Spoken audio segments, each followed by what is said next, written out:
प्यारे बच्चों,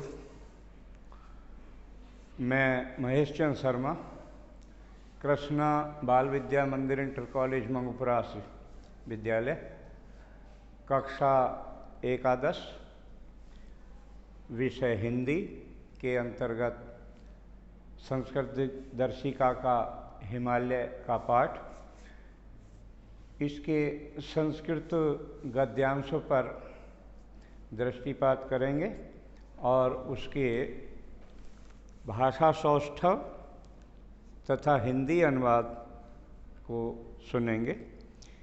ये संस्कृत भाषा जो लाक्षणिक शक्ति से परिपूर्ण होती है, इसमें शब्द शक्ति और शब्द मधुरता विशेष होती है। आज इसी को देखेंगे।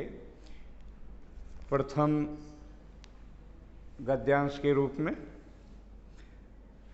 भारत देशस्य सुविस्तृतायां उत्तरस्यां दिशि स्थितो गिरिः पर्वतो राजा हिमालय इति नाम्ना अभिधीयते जनैः। तो भारतवर्ष के सुविस्तृत उत्तर भाग की उत्तर दिशा में स्थित जो पर्वतों का राजा हिमालय है, वो स्थित है, ऐसा सभी लोग जानते हैं।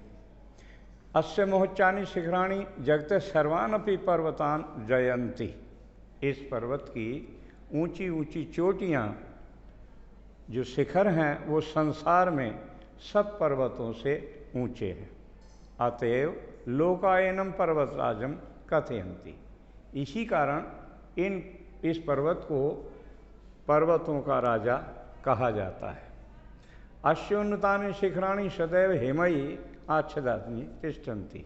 इस पर्वत के सभी शिखर सदैव बर्फ से ढके रहते हैं। अतएव हिमालय इति हिमगिरि इत्यपि च नाम सुप्रसिद्धम। इसलिए इस बर्फ के घर को हिमगिरि के नाम से भी जाना जाता है, या इस नाम से भी ये प्रसिद्ध है। एवरेस्ट, गौरीशंकर प्रभृतीनि अस्य शिखराणि जगति उन्नतमानि सन्ति। इसकी एवरेस्ट नाम की पर्वत चोटी, गौरीशंकर नाम पर्वत चोटी, जो कि बहुत ऊंची हैं, संसार में ऊंची हैं। अस्य अधिपत्यकायां त्रिपिटकय नेपाल भूटान देशः पूर्ण सत्ता संपन्नः। और इस हिमालय पर्वत क्षेत्र की घाटी में तिब्बत, नेपाल, भूटान आदि देश जो पूर्ण सत्ता संपन्न हैं। कश्मीर, हिमाचल प्रदेश, और जो कश्मीर है, हिमाचल प्रदेश है, सिक्किम है, मणिपुर आदि हैं, ये भारतीय प्रदेश भी इसी में स्थित हैं।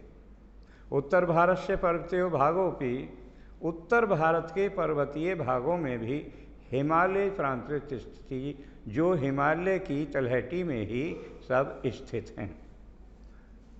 इसके द्वितीय गद्य के रूप में, अयम पर्वत राजा भारतवर्षस्य उत्तर सीमनि स्थित है। यह पर्वतों का राजा भारत की उत्तर सीमा में स्थित है। तत् प्रहरीव शत्रुभ्य सत्यम रक्षति। जो हमेशा हमारे लिए चौकीदार की तरह, पहरेदार की तरह रक्षा करता है। हिमालय एव समुद्रगम्य गंगा सिंधु ब्रह्मपुत्राख्या महानद्या सदृशि विपाशा यमुना सरयू गंडकी नारायणी कौशिकी प्रभृति नद्यश्च समस्ताम अपि उत्तर भारत भूम स्वकीय तीर्थोदकई न केवलम पुनन्ति अपितु इमां सस्य श्यामलामपि कुर्वन्ति। तो हिमालय से निकलने वाली अनेक गंगा, सिंधु, ब्रह्मपुत्र नदियाँ, सतलज, ब्यास आदि नदियों के द्वारा सारे के सारे समस्त उत्तर भारत की भूमि को वो केवल अपने जल से पवित्र ही नहीं करती हैं, अपितु इसकी शस्य श्यामला यानी धन धन खेती को भी परिपूर्ण करती हैं। इसी क्रम में आगे है, अश्य उपत्यकासु सुदीर्घा वनराज्यो विराजन्ते यत्र विविधा औषधयो वनस्पतः तर्वश्च तिष्ठन्ति। इसकी विशाल घाटी में बहुत सारे वन भी हैं जो अनेक प्रकार के औषधियों के वृक्ष यहाँ मिलते हैं। ये औषधियाँ लोगों को रोगों से रक्षा करती हैं, दूर करती हैं। तर्वश्च और बहुत से वृक्ष ऐसे हैं जो आसाद गृह उपकरण निर्माणार्थम प्रयुज्यन्ते। हमारे घरेलू सामानों के निर्माण में भी इन वृक्षों का प्रयोग किया जाता है। हिमालय वर्ष ऋतौ वर्षतौ दक्षिणा समुद्रेभ्य समुत्थिता मेघमालावृद्ध वर्षणाय ता प्रवर्त्यति। और ये हमारा हिमालय दक्षिण सागर से उठने वाली पर्वतमालाओं को, मेघमालाओं को रोक करके उन्हें वर्षा के लिए प्रेरित करता है, अवरुद्ध करता है। आगे अस्य उपत्यकायां विद्यमाना कश्मीरो देश स्वकीया भी सुषमा भूस्वर्गिति संज्ञया अभितो भवती लोके।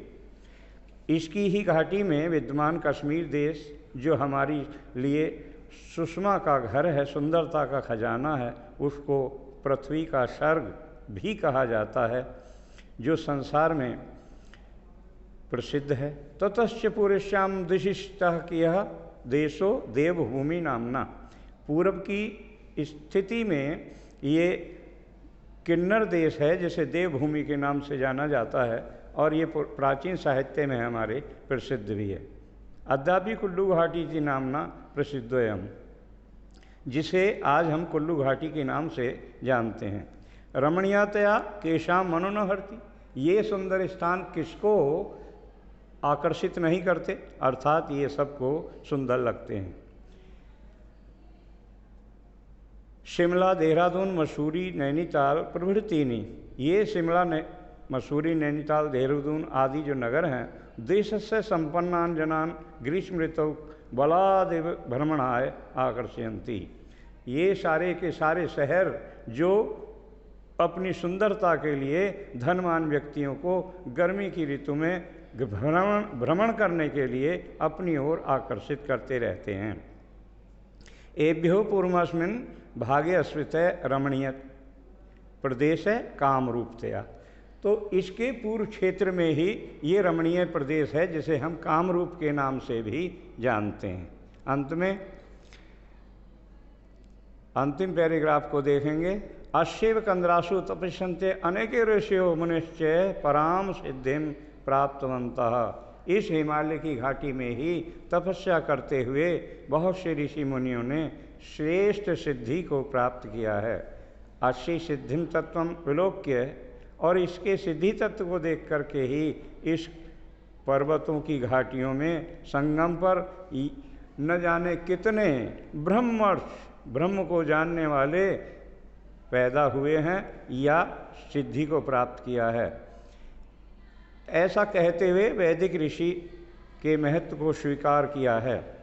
पुराणों में सब प्रकार से सिद्धि को प्राप्त देने वाले शिव का स्थान भी यही पर्वत अर्थात कैलाश शिखर माना गया है। अश्य प्रदेशेषु, इसी प्रदेश में बद्रीनाथ, केदारनाथ, पशुपतिनाथ, हरिद्वार, ऋषिकेश, वैष्णो देवी, ज्वाला देवी आदि तीर्थ स्थान भी यहीं पर स्थित हैं।